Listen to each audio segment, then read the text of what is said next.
और ये तैयारी लगातार गाजियाबाद पुलिस कर रही है। लेकिन खास बात यह है कि पिछले 10 दिनों से गाजियाबाद पुलिस मुंबई के नजदीक ठाणे में डेरा डाले हुए कई जगहों पर दबिश दी जा रही है आरोपी शाहनवाज की गिरफ्तारी के लिए, जो आखिरकार अब हो चुकी है। लेकिन कविनगर में जहां पर मामला दर्ज हुआ है, गाजियाबाद के कविनगर पुलिस स्टेशन में, उसके तुरंत बाद से ही पिछले 10 दिनों से ये टीम ठाणे में थी। और जैसे ही पता चला कि बद्दो यानी शाहनवाज कुछ लोकेशन बदल रहा है, उसे ट्रेस किया गया और उसकी गिरफ्तारी हुई है। लेकिन जो बड़ी खबर मिल रही है वो ये कि जैसे ही यहां एफआईआर दर्ज हुई, उधर शाहनवाज को पता चल गया और इसी डर में वो अपनी लोकेशन बदलने लगा। साथ ही वो अपने सिम कार्ड को भी बदलता रहा ताकि कहीं ट्रेस करके वो पुलिस की गिरफ्त में ना आ जाए, और इसीलिए वो लगातार लोकेशन और अपना फोन नंबर बदल रहा था। लेकिन खास बात ये कि अपने स्ट्रॉन्ग नेटवर्क के जरिए लगातार अपडेट हो रहा था शाहनवाज। गेमिंग ऐप के जरिए नाबालिगों के धर्मांतरण का ये आरोपी जो लगातार फरार चल रहा था, 10 दिनों से गाजियाबाद पुलिस उसका पीछा कर रही थी। आखिरकार उसे पता चला कि उसके खिलाफ एफआईआर है, तो वो डरते हुए जगह बदलते हुए आखिरकार मिल ही गया रायगढ़ के रत्नागिरी में। हमारे सहयोगी दिवाकर इस वक्त हमसे सीधे जुड़ रहे हैं। दिवाकर, अब जब आज कोर्ट में पेश किया जाएगा, गाजियाबाद पुलिस ट्रांजिट रिमांड मांगेगी, कोई इसमें अड़चन की भी उम्मीद है? देखिए प्रशांत, आमतौर पे तो नहीं होती है कोई अड़चन, क्योंकि जो मामला दर्ज है वो गाजियाबाद में दर्ज है और गाजियाबाद पुलिस पिछले 10 दिनों से महाराष्ट्र में डेरा डाले हुए थी। लगातार शाहनवाज को ट्रेस करने की कोशिश कर रही थी। गाजियाबाद पुलिस मुंब्रा पहुंचती है, यहां से शाहनवाज जो है भाग के सोलापुर जाता है। सोलापुर में जब पुलिस को जानकारी मिलती है कि वो सोलापुर में है, तो सोलापुर में ट्रेस करने की कोशिश की जाती है, लेकिन शाहनवाज वहां पे नहीं मिलता है। उसके परिवार के कुछ लोग जरूर मिल जाते हैं, लेकिन उसके बाद पुलिस ने जब ट्रेसिंग शुरू की तो पता चला कि वो गोवा गया, गोवा से फिर वापस मुंबई आया, माझगांव इलाके में था। पुलिस ने माझगांव इलाके में भी ट्रेस किया, लेकिन वो वहां से पहले ही फरार हो गया। इसके बाद बाकायदा थाने पुलिस ने एक ट्रैप लगाया। ट्रैप कैसे लगाया? क्योंकि जो सिम कार्ड उसे इशू किया गया था, थाने पुलिस को यह पता चला कि वो नया सिम कार्ड इस्तेमाल कर रहा है। जिसने सिम कार्ड उसे मुहैया कराया था, उस शख्स से पूछताछ की गई। उस पूछताछ के आधार पर जो लोकेशन ट्रेस की गई वो निकली अलीबाग की, और अलीबाग पर पुलिस की 2 टीमें थाने पुलिस की गई। कई सारे लॉज को उन्होंने खंगाला और खंगालने के बाद आखिरकार पुलिस को कामयाबी मिल गई। एक लॉज के अंदर जो है शाहनवाज और उसका बड़ा भाई, इस तरह से दिवाकर आखिरकार वो भले ही लुका छिपी का खेल पुलिस से खेलता रहा, लेकिन दबोच लिया गया, क्योंकि उस सिम कार्ड ने उसे पुलिस की हथकड़ी तक पहुंचा ही दिया। दीपक हमारे सहयोगी लगातार हमारे साथ बने हुए हैं। दीपक, क्योंकि एफआईआर गाजियाबाद में यहां कविनगर पुलिस स्टेशन में दर्ज है, इसीलिए क्या कहीं कोई दिक्कत आ सकती है, ऐसी कोई आशंका, या फिर आज शाहनवाज का गाजियाबाद आना तय है, ट्रांजिट रिमांड मिल ही जाएगी? देखिए, गाजियाबाद आना तय है प्रशांत, लेकिन एक दिक्कत यहाँ पर आ सकती है जब अगर मुंबई पुलिस उससे पूछताछ करने की कोशिश करे, क्योंकि मुंबई में जिस तरह से मुंब्रा इलाके का रहने वाला है, मुंब्रा में एक गुजराती कॉल की वजह से, गुजरात से आने वाले एक कॉल की वजह से पुलिस को जानकारी जो गाजियाबाद पुलिस को मिली थी कि 400 लोग मुंब्रा में ऐसे लोग हैं जो धर्मांतरण से जुड़े हुए थे। तो इस पूरे सेक्शन पर पुलिस इन्वेस्टिगेट कर सकती है, इस पूरी लाइन पर कर सकती है। अगर मुंबई पुलिस को यहाँ पर इन्वेस्टिगेशन करने की जरूरत नहीं पड़ी तो आसानी से उसे गाजियाबाद पुलिस को सौंप दिया जाएगा, और इसलिए ट्रांजिट रिमांड लेकर पुलिस उसे यहाँ पर लेकर आएगी और यहाँ कोर्ट में पेश किया जाएगा, जहां से उसे पुलिस कस्टडी में लेने की कोशिश की जाएगी।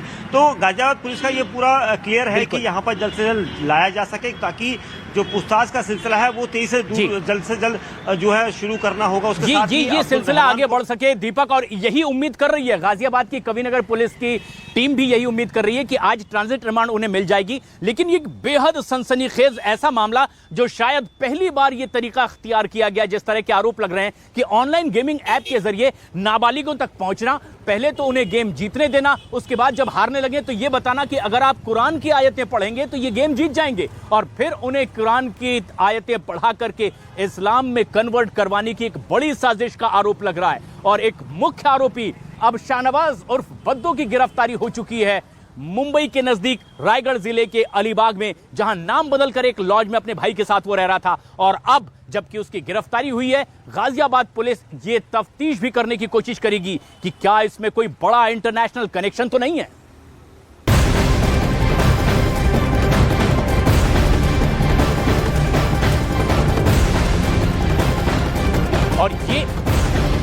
और ये एक बेहद अहम खबर भी है कि दरअसल शाहनवाज ने गिरफ्तारी के बाद कुछ बातें कबूल कर ली है और कई राज फाश होते चले जा रहे हैं। उसने ये कबूल किया कि दरअसल धर्मांतरण के इस काम में, साजिश में वो शामिल था और बड़ी बात यह कि जाकिर नाइक से वो इंस्पायर था। वो जाकिर नाइक जो भारत में भगोड़ा है और लगातार उस पर आरोप लग रहे हैं कि वो अपने भड़काऊ बयानों से धर्मांतरण करवाता है, इस्लाम कबूल करने के लिए प्रेरित करता है और कुछ ऐसा ही अपने तरीके से करना चाहता था शाहनवाज, जो आखिरकार अब पुलिस के हत्थे चढ़ चुका है।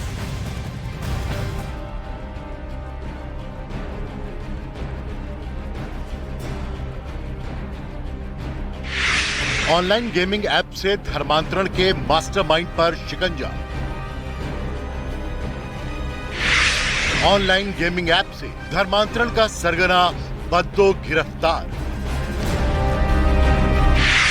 महाराष्ट्र में रायगढ़ के अलीबाग से हुई गिरफ्तारी।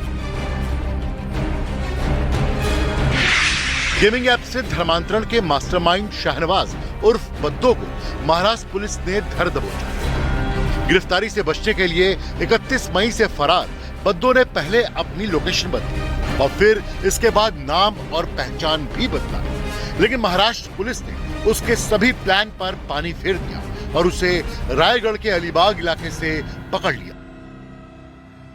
बद्दो की गिरफ्तारी किसी फिल्मी कहानी से कम नहीं है। बद्दो को गिरफ्तार करने में जुटी पुलिस की टीमों ने पहले तो शाहनवाज के परिजनों से उसके बारे में जानकारी जुटाई, लेकिन आरोपी पुलिस के हाथ से फिसलता ही रहा। इसके बाद पुलिस को लीड मिली कि बद्दो अपने किसी दोस्त के लॉज में मुंबई के वर्ली इलाके में छिपा बैठा है। इसी के बाद पुलिस ने उसकी गिरफ्तारी का फुल प्रूफ प्लान बनाया और आखिरकार उसे अलीबाग से गिरफ्तार कर लिया।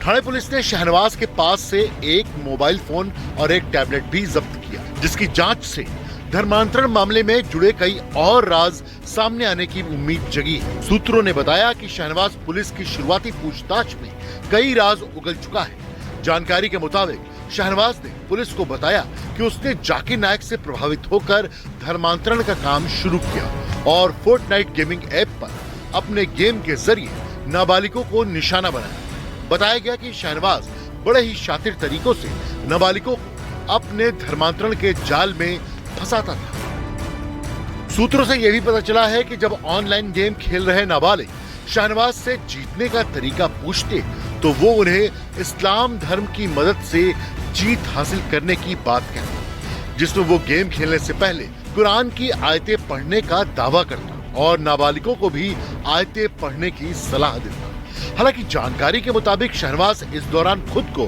गैर मुस्लिम बताता था और दूसरे खिलाड़ियों को गेम जीतने का मंत्र देने के लिए चैटिंग ऐप डिस्कॉर्ड पर जुड़ने के लिए कहता था। बद्दो ऑनलाइन गेमिंग ऐप डिस्कॉर्ड पर बात करने की सुविधा के जरिए गेम खेलने वाले खिलाड़ी से बातचीत करता था और इसी सुविधा से शाहनवाज उर्फ बद्दो ने पीड़ित नाबालिग का मोबाइल नंबर लिया और फोन के जरिए बातचीत शुरू कर दी। दिसंबर 2021 से शाहनवाज ने पीड़ित लड़के से वैलोरेंट गेम खेलना शुरू किया और इसी गेम में आइस बॉक्स टारगेट को पूरा करने के लिए धर्मांतरण की बात करनी शुरू कर दी। सूत्रों ने बताया कि इस चैटिंग ऐप पर जुड़ने के बाद ही ब्रेन वॉश का काम शुरू किया जाता था, जिसमें शाहनवाज नाबालिगों को अपने जाल में फंसाने के लिए जाकिर नाइक और बिलाल फिलिप जैसे कट्टरपंथियों के वीडियो का इस्तेमाल करता था। तो उधर गेमिंग ऐप के जरिए धर्मांतरण करवाने के मामले पर अब भी सियासत गर्मा गई है। एनसीपी विधायक जितेंद्र आह्वाड ने गेमिंग ऐप के जरिए धर्मांतरण करवाने के मामले को साजिश बता दिया और महाराष्ट्र में ठाणे जिले के मुंब्रा इलाके को बदनाम करने का आरोप लगाया, क्योंकि गेमिंग ऐप के जरिए धर्मांतरण कराने के मामले में गिरफ्तार आरोपी शाहनवाज मुंब्रा का ही रहने वाला है। गेमिंग से धर्मांतरण होता है क्या? मजाक है क्या? मुसलमान बच्चा दिखा, गेमिंग का नाम लिया, डाल दिया, बोल दिया धर्मांतरण। मुसलमानों को बदनाम करने में लगता क्या है? एनसीपी विधायक ने पूछा कि मुंब्रा में वो 400 लोग कौन हैं जिनके धर्मांतरण का दावा किया जा रहा है। फिलहाल ऑनलाइन गेमिंग ऐप से धर्मांतरण के मामले के मास्टरमाइंड शाहनवाज उर्फ बद्दो को गिरफ्तार किया जा चुका है, जिससे पूछताछ के बाद पूरे मामले का सच सामने आ सकेगा और इस बात का भी पर्दाफाश हो सकेगा कि बद्दो मास्टरमाइंड है या सिर्फ एक मोहरा। और इस पूरे गेम का आका तो कोई और ही है। और इस बेहद संजीदा संगीन मामले पर अब सियासी बयानात भी सामने आने लगे हैं। शाहनवाज की गिरफ्तारी हुई है, कोर्ट में पेश किया जाएगा, पुलिस तफ्तीश करेगी और गुनहगारों पर कार्रवाई करेगी। लेकिन राजनेताओं की बयानबाजी शुरू हो चुकी है और इसकी शुरुआत की है शरद पवार की पार्टी एनसीपी के नेता, दरअसल मुमरा इलाके से ही विधायक हैं जितेंद्र आव्हाड, जहां पर आरोप लगाया गाजियाबाद पुलिस ने कि तकरीबन 400 लोगों के धर्मांतरण की आशंका इस इलाके में, क्योंकि कुछ आरोपियों की मौजूदगी इस इलाके में और इसलिए गिरफ्तारी के लिए वो पहुंची है। जितेंद्र आव्हाड ने कहा कि ऑनलाइन गेमिंग ऐप के जरिए धर्मांतरण कैसे हो सकता है। पलटवार बीजेपी की ओर से हुआ। राम कदम ने कहा कि ये सब चुनावी राजनीति के लिए की जा रही बयानबाजी है। आरोप प्रत्यारोप की सियासत पर आप भी गौर फरमाइए। और गेमिंग से धर्मांतरण होता है क्या? मजाक है क्या? मुसलमान बच्चा दिखा, गेमिंग का नाम लिया, डाल दिया, बोल दिया धर्मांतरण। मुसलमानों को बदनाम करने में लगता क्या है? दलील देते हुए वे कह रहे हैं कि गेमिंग ऐप से कोई धर्मांतरण नहीं होता। क्या इसके पूर्व जो गेमिंग ऐप थे, पबजी हो या अन्य कोई ऐप हो, उस ऐप को लेकर के कई लोगों ने अपनी जान गंवाई। कई लोग अपने हाथ की गले की नसें काट देते थे।